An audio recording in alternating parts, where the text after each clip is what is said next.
ان کے سامنے اف تک نہیں کرنی۔ فرمایا کہ وَقُلْ لَهُمَا قَوْلًا كَرِيمًا، اور ان کے ساتھ ہمیشہ نرمی کے ساتھ، تعظیم کے ساتھ بات کرنی ہے۔ وَاخْفِضْ لَهُمَا جَنَاحَ الذُّلِّ مِنَ الرَّحْمَةِ، اور ان کے لیے نرم دلی کے ساتھ اور مہربانی کے ساتھ،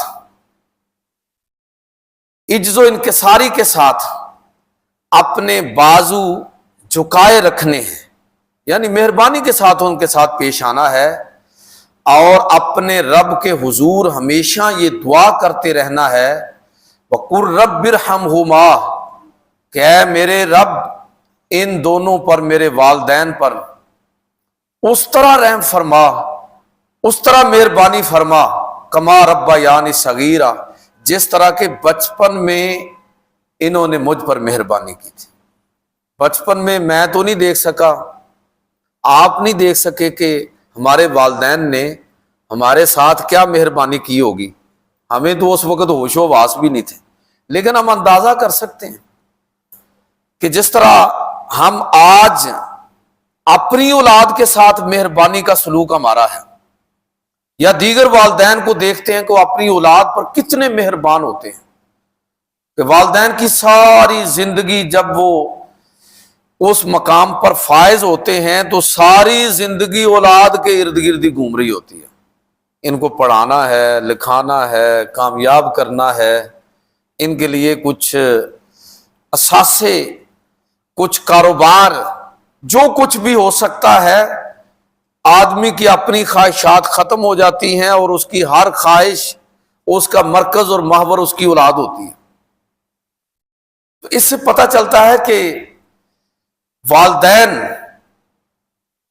کس درجے مہربان رہے اپنی اولاد پر، اس کا مظاہرہ ہم دیکھتے ہیں۔ تو اللہ تعالیٰ فرماتا ہے کہ اب تمہیں ان کے لیے یہ دعا کرنی ہے، ان کے ساتھ مہربانی کے ساتھ پیش آنا ہے، اور ان کے لیے دعا کرنی ہے کہ اے ہمارے رب ان پر اسی طرح رحم فرما جس طرح کے کما ربا یعنی صغیرہ، جس طرح کے بچپن میں انہوں نے ہم کو پال پوس کر اپنے رویے سے، اپنے انداز سے، اپنے طریقے سے ہم پر مہربانی کی ہے۔ ربکم اعلم بما فی نفوسکم، اللہ تعالیٰ فرماتا ہے کہ جو تمہارے دلوں میں ہے اللہ اس کو خوب جاننے والا ہے۔ ان تکونوا صالحین فإنہ کان للأوابین غفورا، اگر تم نیکوکاروں میں ہو تو بے شک اللہ تعالیٰ توبہ کرنے والوں کو، اپنی طرف رجوع کرنے والوں کو خوب معاف کرنے والا ہے۔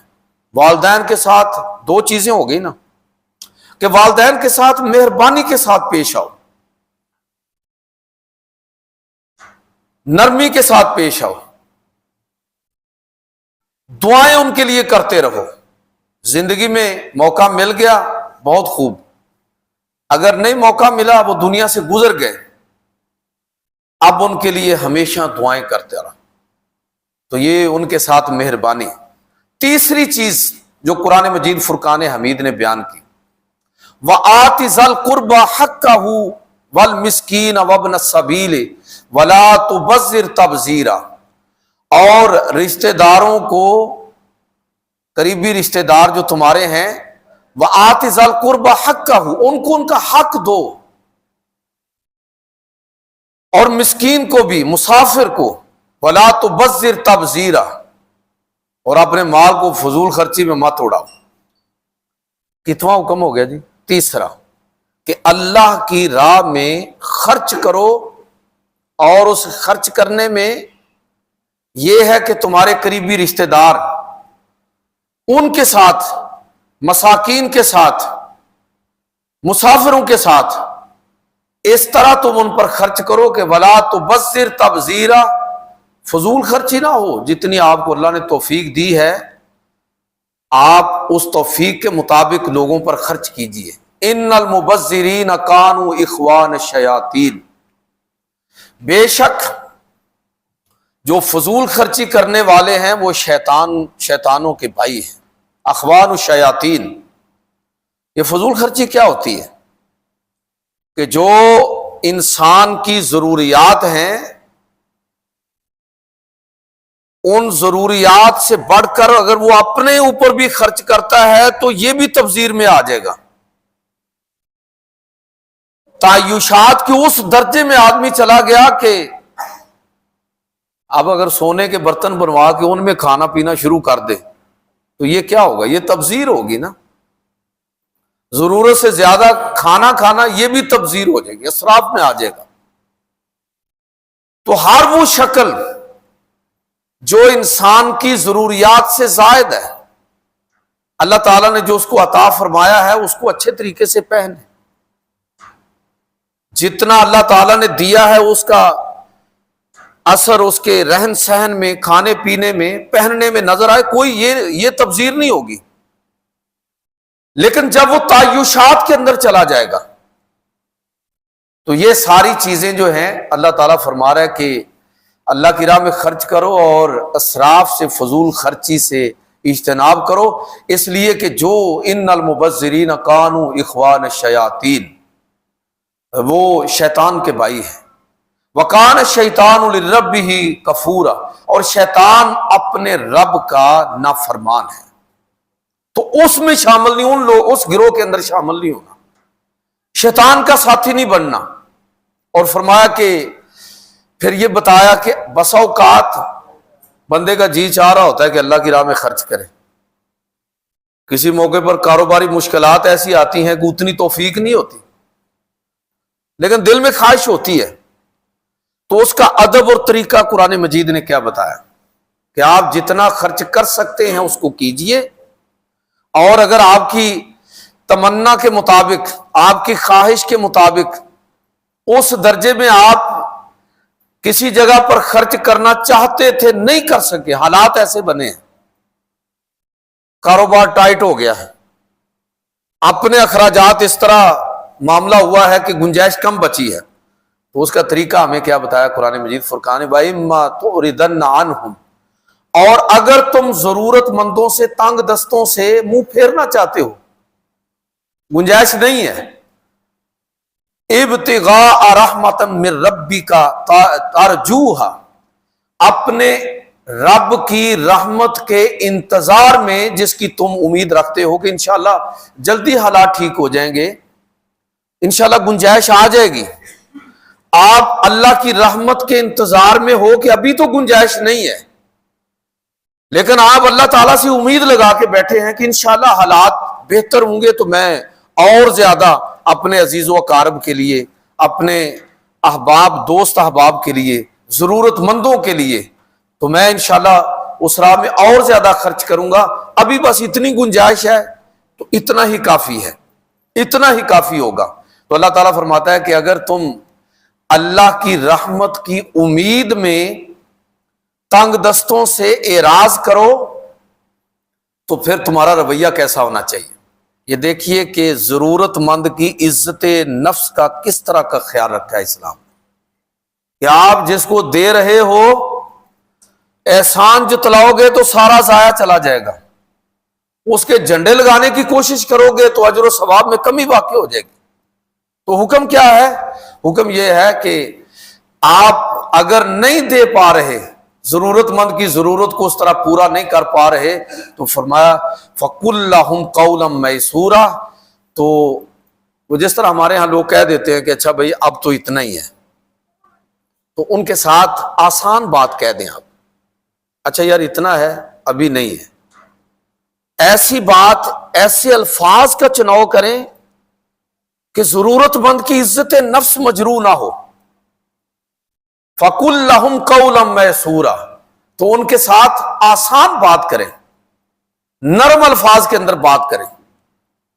اور فرمایا وَلَا تَجْعَلْ يَدَكَ مَغْلُولَةً إِلَىٰ عُنُقِكَ، اور اپنے ہاتھ کو اپنی گردن کے ساتھ مت باندھے رکھو.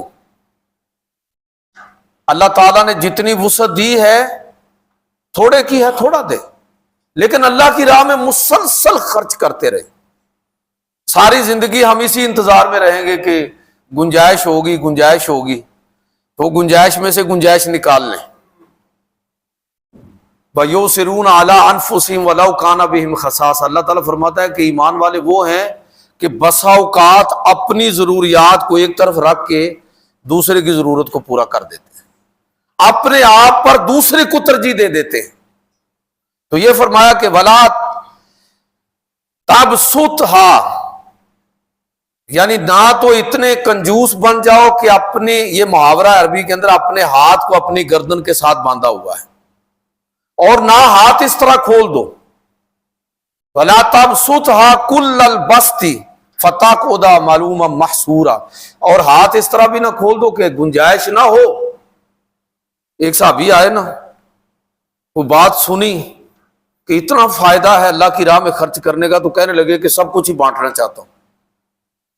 آپ صلی اللہ علیہ وسلم نے فرمایا کہ نہیں، اتنا نہیں، کچھ اپنے لیے رکھ لو، انہیں اپنے ورثاء کے لیے چھوڑ کر جاؤ، جو زائد ہے وہ اللہ کی راہ میں خرچ کرو۔ تو اپنے ہاتھ کو اتنا نہ کھولو کہ بعد میں ملامت زدہ ہو کر اور تھکے ہارے بیٹھے ہوئے ہو، کہ خود ہی محتاج بن جاؤ۔ اللہ تعالیٰ نے ایک میانہ روی کا ہمیں سبق دیا کہ آپ نے خرچ بھی کرنا ہے اور اس طرح خرچ کرنا ہے کہ خود آپ محتاج نہیں ہونا، بلکہ جتنی گنجائش ہے، جتنا ممکن ہے، آپ اتنا اللہ کی راہ میں خرچ کیجئے، نہ کنجوسی کیجئے، نہ فضول خرچی کیجئے۔ اور فرمایا کہ ان ربک یبسط الرزق لمن یشاء ویقدر، تیرا رب جس کے لیے چاہتا ہے رزق کو کشادہ فرما دیتا ہے، اور جس کے لیے چاہتا ہے اس کو ذرا کس دیتا ہے، تنگ دستی پیدا کر دیتا ہے۔ یہ بھی آزمائش ہوتی ہے، اللہ کی طرف سے رزق کا کھل جانا آزمائش، تھوڑی تنگی آ جانا آزمائش، دونوں میں انسان کا رویہ شکر گزاری اور صبر کا ہونا چاہیے۔ فرمایا کہ انہ کان بعبادہ خبیرا بصیرا، اللہ تعالیٰ اپنے بندوں کے احوال اور ان کو خوب ان پر خبر رکھنے والا اور اس کو دیکھنے والا ہے۔ کتنی باتیں ہوگی جی؟ 3۔ چوتھی فرمائی وَلَا تَقْتُلُوا أَوْلَادَكُمْ خَشْيَةَ إِمْلَاقٍ، اور اپنی اولاد کو مفلسی کے ڈر سے قتل مت کرو۔ جو عربوں کے اندر جو عہد جاہلیت میں جو چیز تھی، پچھلے 4 جمعے جو ہم نے مختصر بات کی، تو جو چیزیں عہد جاہلیت کی ہمیں نظر آتی ہیں، اس کا متبادل نیریٹو جو ہے وہ قرآن پاک دے رہا ہے کہ اب کیا کرنا ہے۔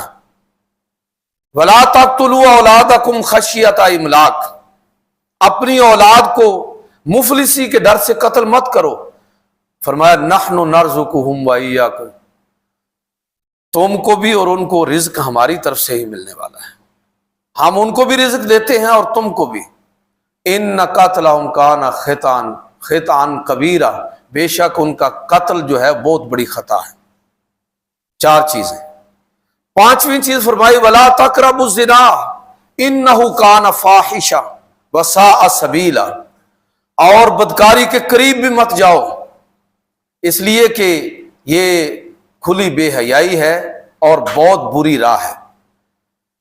قریب نہ جانے کا مطلب یہ ہے، یعنی یہ کتنا حکم نمبر کتنا ہو گیا؟ 5۔ 10 احکام ہیں جو احکام عشرہ جن کو میں کہہ رہا ہوں کہ جو تورات میں ذکر ہوئے، کتاب احبار پہلا چیپٹر اور چیپٹر نمبر 20 اور آیت نمبر 1 تا 37، یہ پہلے پیغمبروں کی تعلیمات میں بھی یہ چیزیں آ گئی، قرآن پاک نے بھی ان کو ذکر کیا، اس لیے کہ بنیادی اخلاقی قدریں تمام مذاہب میں ایک ہی ہیں۔ تو اللہ تعالیٰ فرما رہا ہے کہ یہ 5ویں چیز کہ قریب بھی مت جاؤ، بدکاری کے قریب بھی مت جاؤ۔ یہ قریب بھی نہ جانے کا مطلب کیا ہے؟ مطلب یہ ہے کہ ایسی مجلسیں، ایسا ماحول، ایسا کوئی انوائرمنٹ جو ہے جو خدا نخواستہ فوری طور پر تو شاید اس درجے آپ کو زہریلا نظر نہ آتا ہو، لیکن اس کا الٹیمیٹ نتیجہ گناہ کی طرف، بدکاری کی طرف اور برائی کی طرف انسان کو لے کر جانے والا ہے۔ شراب کی مجلس میں بیٹھا ہوا ہے، خود نہیں پیتا، لیکن خطرہ ہے کسی دور میں کچھ وقت کے بعد کہیں یہ چیز مجلس اور لازمی ایسا ہوتا ہے، کہیں اثر نہ ڈالے۔ سگریٹ نوشی اس کا اگلا مرحلہ، سگریٹ سے نشے کی طرف لوگ جاتے ہیں، ہلکا نشہ، اور پھر بعد میں آگے تک نکل جاتے ہیں۔ تو یہ آغاز جو ہوتا ہے، بعض اوقات بندہ یہ سمجھتا ہے کہ مجھے کوئی مسئلہ نہیں ہے، مجھ پر یہ چیزیں اثر انداز ہونے والی نہیں ہیں، لیکن بالآخر وہ مجلس اس کو تباہ و برباد کر کے رکھ دیتی ہے۔ یہ مطلب ہے کہ تم بدکاری کے قریب بھی مت جاؤ، جس طرح کہا گیا نا کہ نماز، نشے کی حالت میں نماز کے قریب بھی آپ مت جائیے۔ تو یہ اصل میں وہ بالکل اسی بالآخر اس طرف آدمی کو لے کر چلا جاتے، وہ مجلس نشے کی طرف۔ اور ایسی مجلس جو بظاہر اتنی خطرناک آپ کو نظر نہیں آ رہی، اللہ تعالیٰ فرما رہا ہے کہ اس سے بھی اپنے آپ کو بچاؤ۔ تو یہ چوتھا حکم ہو گیا، وَلَا تَقْرَبُوا الزِّنَا، پانچواں وَلَا تَقْرَبُوا الزِّنَا إِنَّهُ كَانَ فَاحِشًا وَسَاءَ سَبِيلًا۔ اور آگے فرمایا کہ وَلَا تَقْتُلُوا النَّفْسَ الَّتِي حَرَّمَ اللَّهُ إِلَّا بِالْحَقِّ۔ جاہلیت میں کیا تھا کہ لوگ ایسے ہی دوسروں کو قتل کر دیتے تھے۔ بسا اوقات جس کو قتل کیا جا رہا ہے اس کو پتہ ہی نہیں ہے کہ مجھے کس جرم میں مارا جا رہا ہے۔ بعد میں پتہ چلا جی وہ اصل میں اس قبیلے کا کوئی آدمی اس قبیلے نے مارا تھا، تو اس نے اپنے قبیلے، اپنے مقتول کے بدلے میں کسی کو پکڑا جو اس قبیلے سے تعلق رکھتا تھا اور اس کو قتل کر دیا۔ عربوں میں یہ چیز عام تھی۔ اللہ تعالیٰ فرما رہا ہے کہ وَلَا تَقْتُلُوا النَّفْسَ الَّتِي حَرَّمَ اللَّهُ إِلَّا بِالْحَقِّ، اور کسی جان کو جس کے قتل کو اللہ نے حرام کیا ہے ہرگز قتل نہ کرو سوائے حق کے۔ وہ حق کیا ہے کہ اگر کسی نے خدا نخواستہ اسلام قبول کرنے کے بعد دوبارہ کفر کو اختیار کر لیا،